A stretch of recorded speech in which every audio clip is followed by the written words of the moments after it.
Assalamualaikum warahmatullahi wabarakatuh. Salah satu indera yang kita miliki adalah mata. Mata berfungsi untuk melihat. Kita sebagai makhluk wajib bersyukur kepada Allah yang memberikan mata yang indah sehingga kita bisa melihat hal-hal yang sangat indah. Bersama saya, pada kesempatan ini kita akan mempelajari materi cahaya dan alat optik. Pada video ini, kamu akan mempelajari mata sebagai penglihatan, adanya cahaya untuk melihat benda, sifat-sifat cahaya. Bagaimana benda dapat terlihat oleh mata? Kita dapat melihat benda karena adanya cahaya. Cahaya dapat berasal langsung dari sumber cahaya atau berasal dari cahaya yang dipantulkan oleh benda-benda yang berada di sekitar kita. Benda yang bisa memancarkan cahaya sendiri itu disebut dengan sumber cahaya. Sumber cahaya yang kita lihat sehari-hari dapat dibedakan menjadi dua, yaitu sumber cahaya alami dan sumber cahaya buatan. Definisinya, cahaya merupakan gelombang elektromagnetik yang dapat merambat dalam ruang hampa udara. Nah, tadi kita sudah paham dengan definisi cahaya. Bagaimana dengan sifat-sifat cahaya? Mari kita simak peta konsep berikut ini.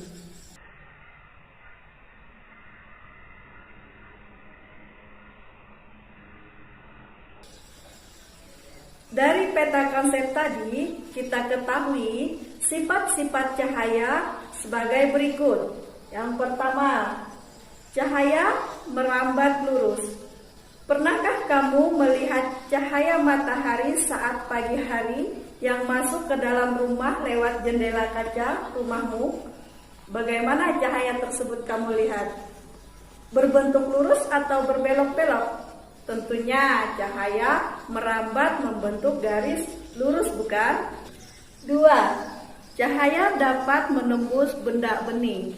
Mengapa jendela rumah menggunakan kaca?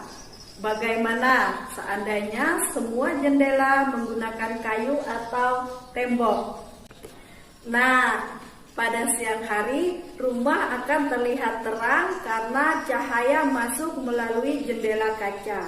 Kaca termasuk benda bening. Berdasarkan benda tembus cahaya, benda dibedakan menjadi dua, yaitu benda bening dan benda tembus cahaya.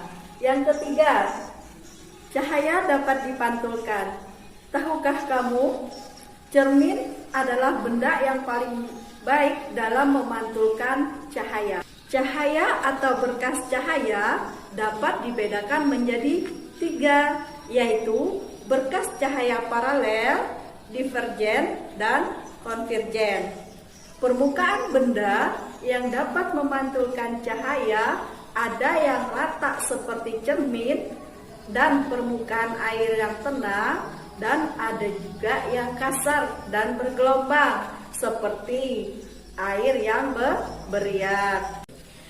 Pada permukaan yang rata, sinar-sinar sejajar yang datang setelah dipantulkan akan menghasilkan sinar yang sejajar pula atau teratur.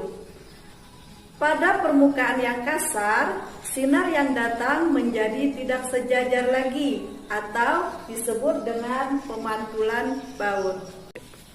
Hukum Snellius tentang hukum pemantulan cahaya yang pertama, sinar datang, sinar pantul, garis normal, terletak pada satu bidang datar.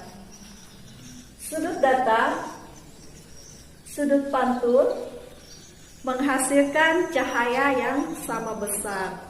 Yang keempat, cahaya dapat dibiaskan. Perhatikan peristiwa berikut. Udara dan air disebut dengan medium optik. Artinya, zat yang dapat dilalui oleh cahaya. Apabila kita perhatikan, jika cahaya berjalan dari medium udara ke medium air, cahaya akan dibelokkan atau dipatahkan tepat pada bidang batas antar medium cahaya tersebut. Peristiwa pembelokan arah perambatan cahaya itu disebut dengan pembiasan atau refraksi. Pembiasan cahaya dapat terjadi karena kedua medium memiliki kerapatan optik yang berbeda. Kecepatan cahaya kedua medium tersebut tidak sama. Cepat rambat cahaya dalam air lebih rendah daripada cepat rambat cahaya di udara. Yang kelima, cahaya dapat diuraikan. Perhatikan tayangan berikut. Jika cahaya putih diarahkan ke prisma, cahaya tersebut akan diuraikan dan terurai menjadi Me, J, Q, H, B, Ni, Yu, atau biasa disebut dengan spektrum warna. Peristiwa terurainya warna putih oleh cahaya itu dinamakan dengan dispersi cahaya. Dispersi cahaya terjadi karena adanya perbedaan indeks bias masing-masing warna cahaya.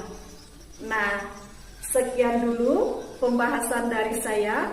Wassalamualaikum warahmatullahi wabarakatuh.